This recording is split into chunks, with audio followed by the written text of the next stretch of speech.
Welcome to Revelation Unraveled. I'm your host, William Tapley, also known as the Third Eagle of the Apocalypse and the co-prophet of these end times. I have been on YouTube for more than 10 years now, and for a lot of that time, I have been exposing the very evil and ugly art coming out of the Vatican.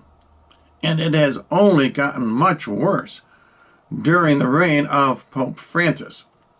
And just this past week at the Panama World Youth Days, really things are getting out of hand as far as the Catholic Church promoting ugly art and even pagan art. So let's take a look, first of all, at this ugly monstrance. And this is probably the worst I've ever seen. I think it shows just how much Satan hates Mary. Now here's another view, and I asked my pastor about this, and he says it's actually theologically valid to use the body of Mary as a monstrance because Mary did bring us Jesus. So I'm not objecting to that, but why do they have to make it so ugly? Here's another view. Now look at those skinny legs. Why aren't those legs covered? There's no modesty there. I mean, you always see Mary wearing a long gown or a long dress or whatever you call it, drapery of some kind. Now here's a three-quarter view, and I think you get the idea of what the artist is trying to achieve here. And it's not good. In fact, my pastor, he has a term for this monstrance or monstrous monstrance. He calls it Our Lady of Hysterectomy.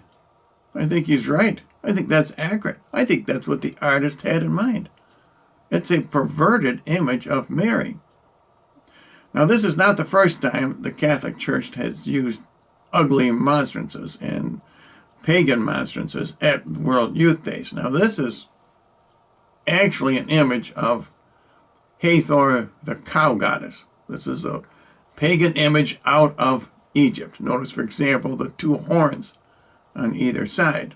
And here is a similar monstrance from a World Youth Day. And I would call this the logo of the one world religion. I think I've done quite a few videos showing you that when you put two horns on either side of a circle or an oval, you are expressing a perversion of the divine Trinity. The two horns are a perversion of God the Father and God the Son, and the circle or oval is a perversion of the Holy Spirit. And Hathor, the cow goddess, was undoubtedly the golden calf which the Israelites worshipped when Moses went up on the mountain. And I think that's what these artists in the Catholic Church are celebrating. And as I was studying this evil, perverted image, Our Lady of Hysterectomy, as my priest called it, I thought I'd look and see if it also is derived from pagan images. And this is the closest I could find. And if you ask me, this pagan artifact has more dignity than what the Vatican came up with. And now here's another pagan figurine.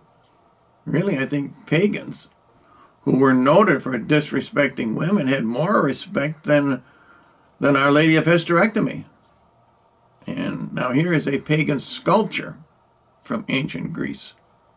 And although this is a secular image, I think you can see that there is more respect for women than there is in Our Lady of Hysterectomy. And this sculpture was created more than 300 years before Christ. The ancient Greeks would have an excuse for making disrespectful sculptures of women. But they actually respected women more. And now even this Greek nude sculpture, which you can find in museums, has more respect for womanhood than Our Lady of Hysterectomy. Now, you couldn't use this nude figure as a monstrance. I certainly understand that. But what they did use, I think, is even worse. And now here is the logo for World Youth Day. And I think you can see where these people are coming from. I saw another website, and they described this as the snake eating the cross. I think that's exactly what that is showing. If you can call that a cross. Here's another view of it. If I turn it on its side, I think you get a better picture of the snake eating the cross. But that is not a cross. Don't make a mistake. Those are the same as in the other logos, or I should say the other monstrances. Those are horns. Those are two horns crossing each other. But as I was looking at these various logos, don't expect Pope Francis to object to weird art. That's his type of monstrance. Those look like snakes also, to me. A hydra, a head of snakes. And if you ask me, all of these ugly monstrances, especially Our Lady of Hysterectomy, is an example of what Pope Paul VI said when he said the smoke of Satan has entered into our church. And if any of you would like to help support my ministry here on YouTube, this is the only place you're ever going to find information like this. You can click on the PayPal button, either on my YouTube channel or on my thirdeaglemedia.com website.